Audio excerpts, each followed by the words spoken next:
Hello and welcome to the next video of my World's 2024 preview series where we're covering Mad Lions Koi. One of the two teams that I did not get accurate in my two early World's 2024 predictions. Back in January, I'm 12 for 14. Did not have this squad and did not have Weibo making Worlds. So, big surprise out of this team. Going into the season, I was very critical. I don't hide that I was very critical, and I still am very critical of Frescowi in particular. Supa kind of did what I expected him to do in the end, but Frescowi is worse than I thought he was. But either way, Mad performed extremely well in winter, which I thought could be a thing. But then in spring and summer, they played terrible. Won one best of 5 in season finals, and that's all they needed to get to Worlds. Now, that is what it is. I'm not saying whether it's right or wrong. I think some people take offense to just speaking facts. They made Worlds based off of this. They played within the rule book, and the rule book allowed them to go. So they're at this international event. Last time Mad Lions were at Worlds was last year. They would drop out in Swiss stage. This team is the only team to not get out of play-ins at Worlds in as far as major regions are concerned. This team has failed that twice, in 2020 and 2022. This is 2024. If the every other year deal continues, they're not going to get out again, which would be certainly something. Some people say, well, this is Mad Lions Koi. Well, is this the team or isn't it? Because we have some fans that like to, when it's convenient, mention that the team's been around a long time, and then some others that want to say it's brand new. You don't get both. So that is a thing. This team has a couple really interesting players I was very high on going into the season. Mirwin, in particular, a prospect I thought had a lot of potential. And as a carry-oriented top laner, he is one of the best in the West in that regard. He may be the best as a carry-oriented top. This team has a very interesting statistical profile. 2.3 KDA, 8.8 CS per minute, 54 KP, 1.65 return on investment, which is damage divided by gold, almost tied with Supa on the team. However, he is the number 2 carry. He's the secondary carry on this team clearly at 27.7%. You're not going to find that with many teams. It's a very high damage share, especially as a secondary carry. 23% of the team's gold, 3.75 vision efficiency, a very efficient vision team. That is something that needs to be mentioned. There are many teams that do not have multiple players. I think, honestly, this might be the only team that does have multiple players over 3, around 3 vision score per ward. Many only have 1. Some I don't think have any. At 15 minutes, he's ahead, 425 gold, 8 CS, 330 XP roughly. So he is ahead of LEC top laners and does deserve credit for that. Playing carry-oriented tops, we see lane swaps and things like that, but Mirwin does pack a punch in the end that does make up for the gold he is given. He does give back the return is there for the team. 7 solo kills, 8 champions, 14 games, no international experience. You're going to find that only Elyoya has international experience on this team. Speaking of Elyoya, 2.1 KDA, 5.6 CS per minute, 67.3 KP, and going against the grain, a very facilitator, supportive jungler this past season finals. Under 1 damage per gold. That is, if you looked at the regular season numbers, that would be one of the lowest, if not the lowest, in the 4 major regions. Just for comparison's sake, I think Juhan had 0.88, but 0.92 is essentially as low, right? So very different than what we're seeing. Many other junglers, I think honestly we might have had, who did I do yesterday? So it was Evie. Oh, Forest. Maybe it was nearly 2. Damn it. No, Evie was 2 damage. It was very high. Very high. We're not going to find many junglers with such low return on investment. It's a very different profile with this team. 12 damage share, 17.6 gold share, 3.83 vision score per ward. Behind at 15 minutes, that's not a surprise. KP isn't very high, under 2/3 or around 2/3, and the CS isn't extremely high because he's playing facilitator junglers. He's not playing the junglers we're used to seeing this past meta with carries. So behind 57 gold, 6 CS, 167 XP, had a solo kill, 7 champions, 14 games.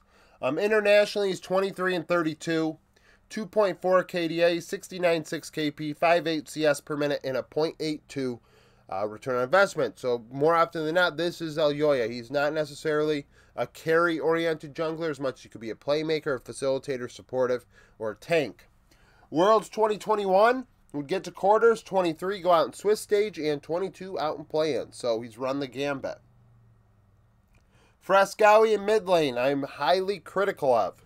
So 2.3 KDA, 8.8 CS per minute, 49.1 KP. So we sometimes see top laners with 49% KP. And I usually say, well, it's a solo dolo side laning top laner. They're going to go push. They're going to get turrets. And, you know, that's okay. Honestly, if this was a top laner profile, I wouldn't be shocked. And honestly, Mirwin as a mid laner profile wouldn't shock me. And there is a world where you can swap those two roles if one is better as a carry and can play those carries. And maybe Frescowi plays facilitators, but he's not. Look at his champion pool. It's not a top laner champion pool. It's a mid laner champion pool. So these numbers are not good enough. And you're giving resources to Mirwin, which means that your team is playing in a way that is against what others are doing, which is fine. You can set your own meta. There's advantages to that. It's just that I don't think Frescowi is actually capable of carrying, which makes you one-dimensional. And if you're still picking champions that are carry-oriented champs, instead of just saying, hey, we're going to put Frescowi on facilitators, as if we would a top laner, and just find facilitating mids to pick that are safe and can have value in the mid to late game. I mean, that's kind of what you have to do. 1.3 return on investment, 22.5 damage share, 22 gold share, 2.94 vision score per ward. Behind about 185 gold, 2 CS, 75 XP, 6 solo kills, 9 champions, 14 games, no international experience. And this is, I mean, he may be, going into this tournament, the worst mid there. I do not watch minor regions play, but I've seen Maple play. Dasher, statistically, looks like he's just 1v9 for SoftBank, so at least he has carry potential. Dinquedo has been around the block. He may be better than Frescowi. Keen has been around the block, a Korean import mid laner. Isn't super strong, but I think he's about at Frescowi's level. Katie's probably better. Emo may be worse. It's hard to tell. Leleco, I've never watched play, so I can't really comment. But the fact that I'm even having this conversation and even mentioning it is a bad sign for Mad. But, you know, you have really good players in the other, well, you got 3 of 5 roles, really good players, and Supa can be very coin flippy. So, I mean, you know, it's plans. This team does play Vikings Esports first. And speaking of Viking Esports, so we have Supa going to be playing into Shogun off the rip, and that's going to be a challenge for Supa. Shogun is, I can't sing his praises enough, and I've talked highly of Shogun for a long time. He is elite.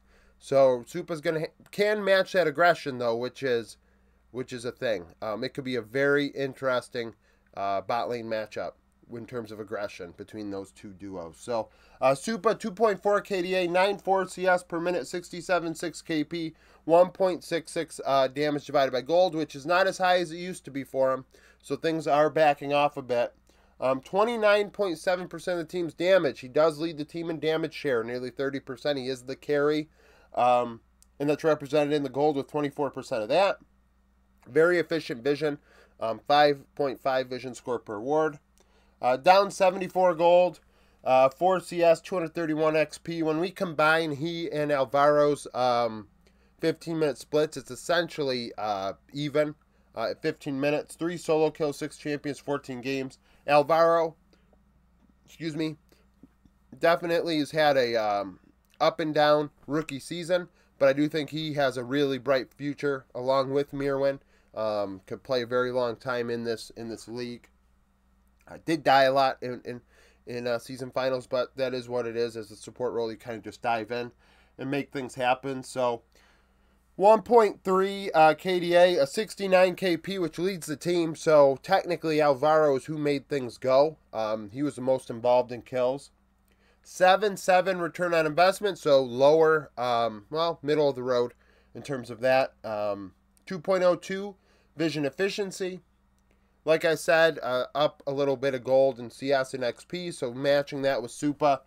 They're pretty much even. I think down like 150 XP or something, which is essentially nothing combined. 6 champions, 14 games. I think that bot lane matchup right off the rip is going to be fun. Shogun BA into Supa Alvaro is going to be quite fun. Hopefully they play bot lane duos that give them a little bit of agency to make things happen. KD into Frescowi, I mean, that's going to be a challenge for Fres. Melzet as a coach, no international experience. Great coach. That's without a doubt. Has very interesting drafts and has improved the team over, the latter part of the season. Recovered, got them on the right track, and got them to where they needed to be. And in part, he does deserve credit for that.